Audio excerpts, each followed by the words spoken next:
Now, both James and I consider ourselves driving enthusiasts, and so we are unlikely to participate in the trend of crossover buying. However, we are interested in which one is the best for you to own, so I brought the Hyundai Kona and James chose the Mazda CX-3. And we're going to find out which one of these is the most exciting crossover that you can get.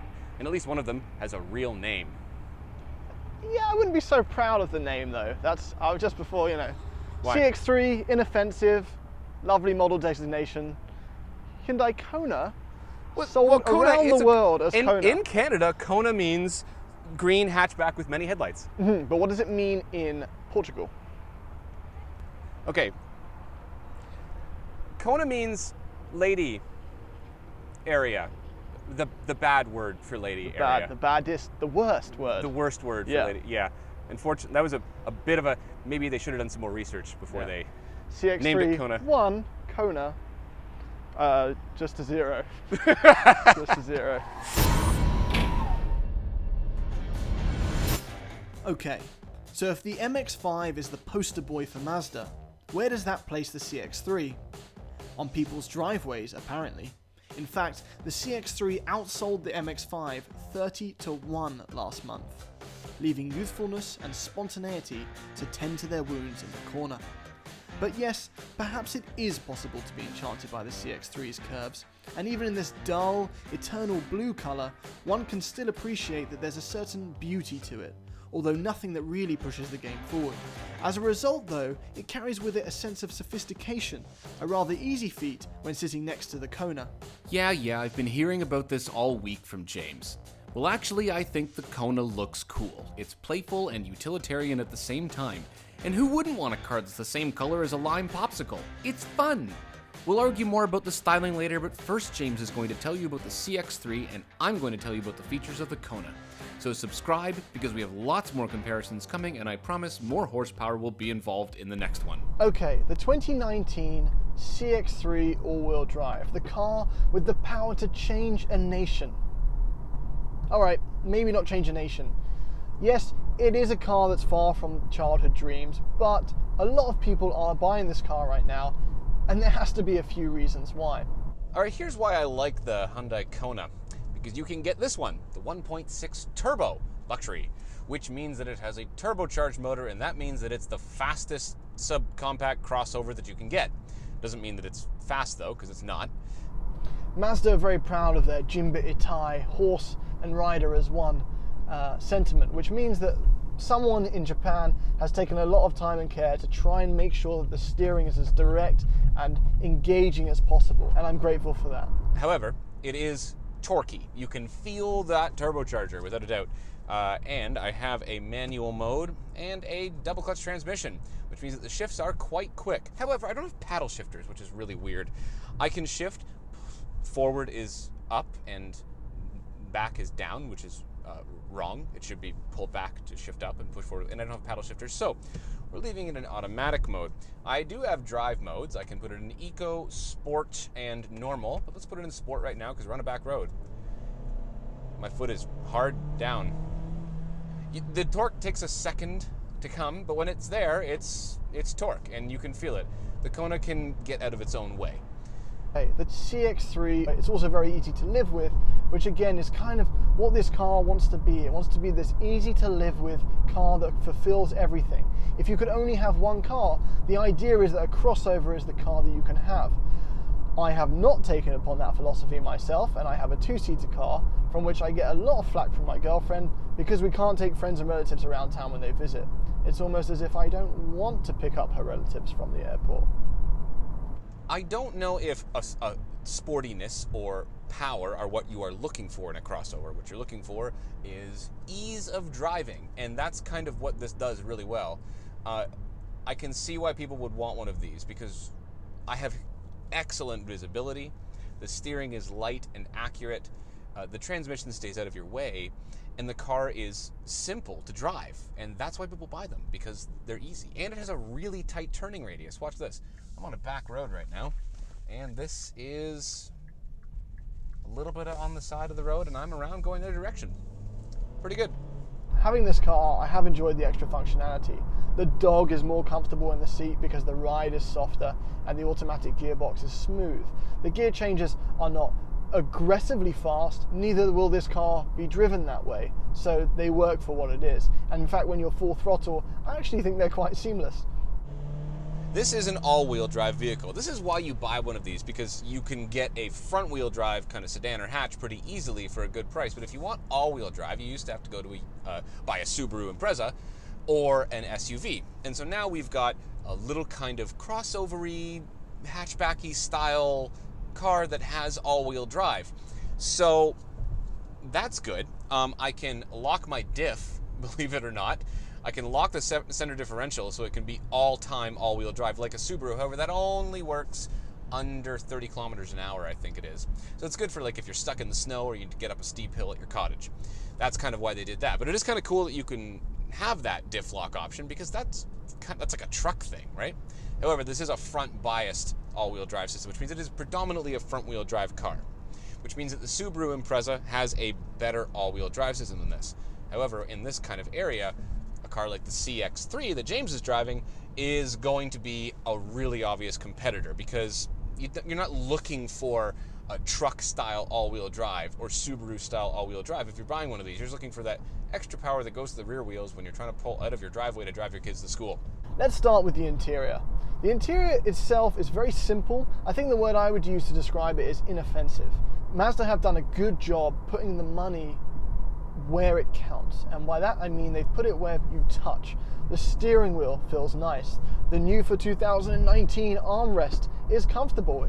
But wait, there's more, because the heads-up display now has color functionality.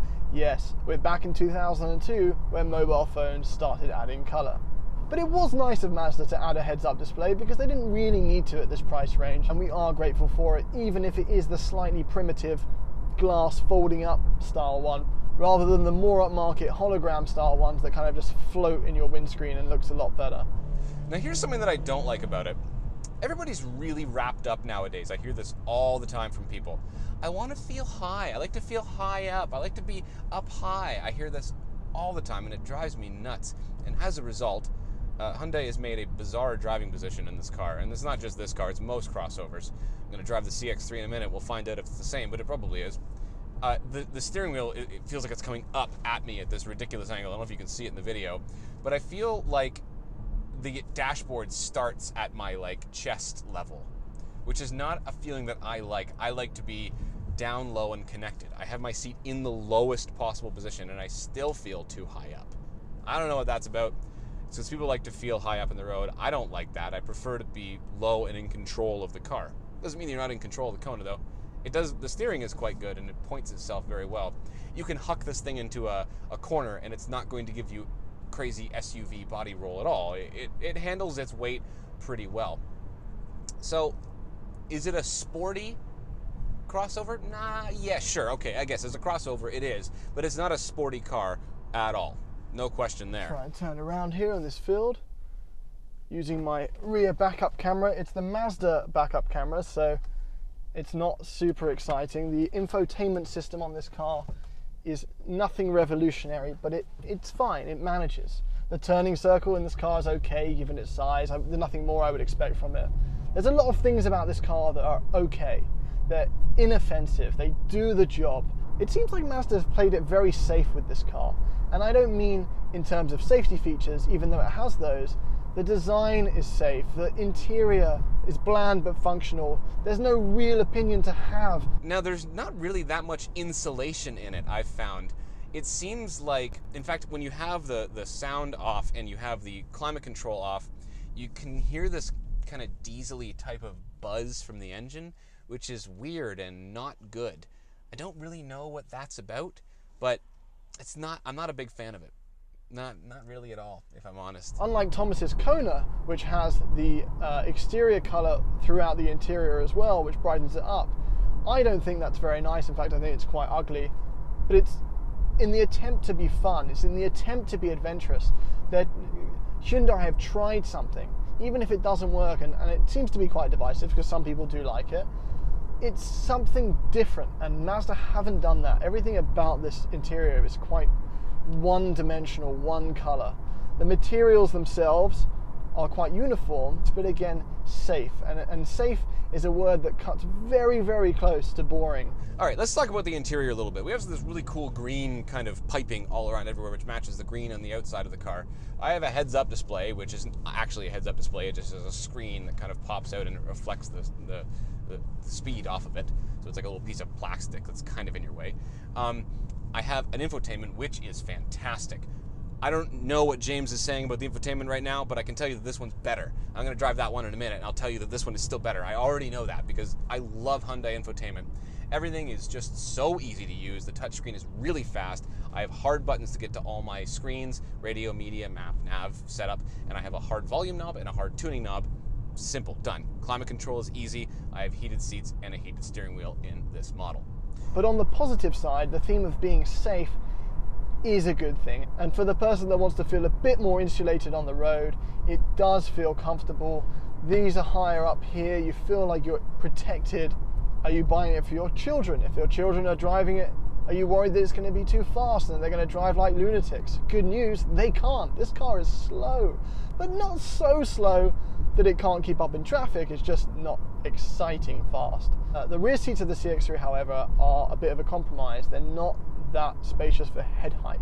I'm 5'10" and my head just about scrapes the top and the back there. So for full-grown adults who are more than 5'10", you're not going to be very comfortable. Unlike in the CX-5, which offers a lot more comfort and space. Overall, I really do like the Hyundai Kona. I think it's really cool looking. I think that it's really practical. I think that it's got a nice engine, and it's easy to drive around in. There are a lot of options out there though, like the CX-3. So I'm gonna meet up with James right now and we're gonna talk about the styling because obviously an attempt has been made here to make these look cool. And buyers obviously care about that when they're buying a crossover. So, which is the better looking car?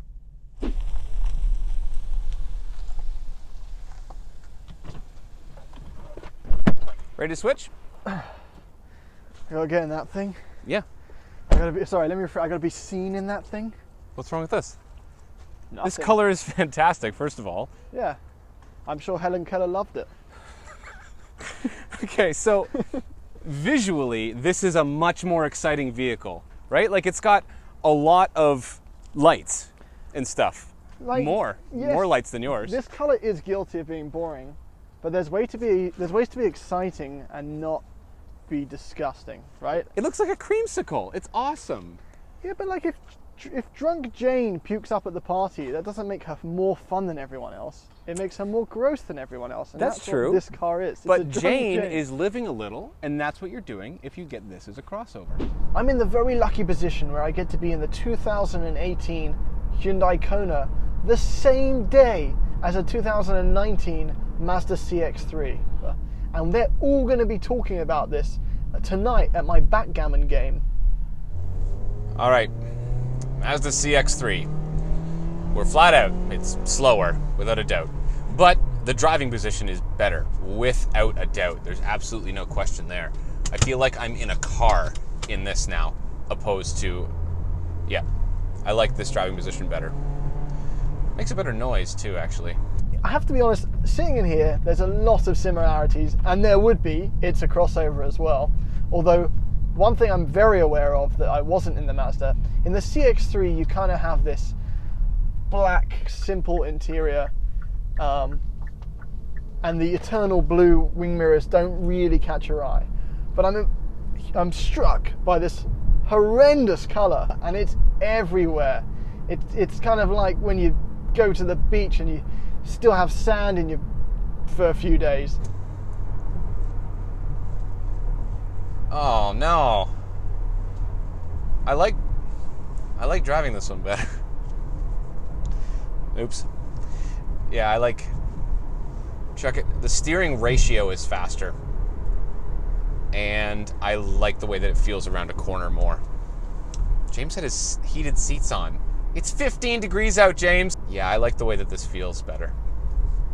All right, so the CX-3. This is a more engaging car to drive immediately. I like the seating position better. I like the feel of the steering wheel. It has less power, but it doesn't really. I don't really care that much about that. I'd rather have Yeah, there's some body lean, but I actually like the way this car drives. Would you look at that? The seats aren't as comfortable though, that's for sure. Okay, enough about that. Just try and understand how I feel being tortured by these colours. And then we can move on. Driving impressions. So, this is the 1.6, oh, hello. Okay, so that is definitely more punchy than the naturally aspirated engine in the CX-3. Well done, Korea. And let's put it in sport mode. Whee! All right, interior. This is a classier looking interior than the Kona, without question. We have some kind of leatherette soft touch on the dashboard here, which I do like. And I think that this is a visually a better design. I feel like I'm more of a driver in this car than I do in the Kona. The infotainment, though, is not good. I do not like Mazda infotainment at all. You've heard me complain about that before. Home button, it looks not that good. And is it a touchscreen?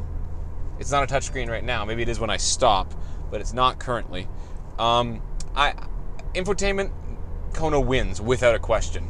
Visually, though, I like the interior of this better, and I like the steering wheel on this.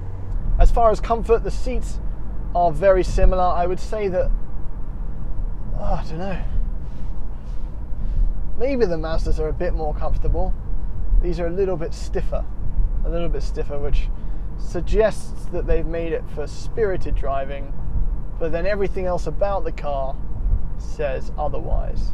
The steering feels slightly different. There's kind of more of a looseness on the center in this car, in a way that I don't particularly like. The steering is light, but you know what? It's quite quick and accurate. I like that a lot. All right, we got to take it out of sport mode because it will not apparently upshift. There we go. Oh, we have paddle shifters. The Kona does not have paddle shifters. That is a full solid point to the CX-3, without a doubt. Now we can put it back in sport mode for better throttle response, and I can shift myself. Shifts are reasonably quick. I don't mind that at all. Downshifts are fast though. You hear that?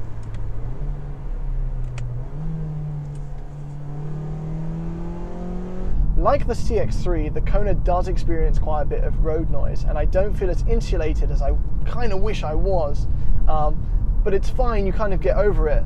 These cars don't so much soak up bumps as they do sip them a bit. I'm not the type of guy that complains about lack of torque. I prefer chasing the revs out to get that power. And it's fast enough. The question is though, why would you not buy the hatchback? Why would you not buy a Mazda 3? Because 99% of the time you can't tell that it is all-wheel drive, so you don't need it to be all-wheel drive, right? For me, ignoring this color, I prefer the interior in the Kona, but I prefer the exterior of the CX-3 because I think the Kona's front end is a little bit over-designed. And if it had any more headlights, you could probably perform surgery by it. I get the impression that everyone at Hyundai had their own idea for what the headlights should look like, and like an annoying parent that thinks they're doing the right thing, Hyundai just said, you all get your designs approved, and now we're stuck with this spider face, which I think is an abomination. Excuse me. Sorry, excuse me. Can I get your opinion on something? Do you think this car looks nice? I like it. You like it? Do you like the colour? You do? Okay, alright. That's all I wanted to know. Thank you. Have a lovely day. Well, that old woman likes it. Here you have it, folks. The acid yellow, burning green, solar flare. 100% of the people I've asked, 1 out of 1, like it. All right, let's meet up with James and talk about which one of these we like better. Time to make a final decision. All right. Well, what'd you think? James? Come out from behind the car, James. Okay, fine. I thought I saw someone over there, and I didn't want them to think anything about associating me with the Kona. It's a nice color. I like it. It's embarrassing. It's embarrassing. Anyway, so what, you prefer it? Well, no. Actually, I prefer. You prefer this? I prefer this. There you go. Yeah, it's more fun to drive. Yeah, that's the Jinbei tie coming through there. That's Did you just make that word up? it's possible that I pronounced it wrong, but Okay. it's not made up. It's the Okay. horse and rider Japanese thing. Okay. Horse and rider is one. So Got it. this might have 180 whatever it is horses, Yeah. but they ain't got no riders. All 148 of these, they all got. So while we couldn't agree on the styling, both of us concurred that the CX-3 is the more fun to drive. However, that's a quality that is probably low on the priority list for most people. And with that in mind, the Kona might be the better buy. It has a more functional and spacious interior and a few extra features to help you out every day. However, you probably won't be disappointed with either choice, and you can spend your time comfortably commuting while James gets stuck at speed bumps in his Miata and I can't even get my BMW out of the garage. Thanks for watching. Subscribe.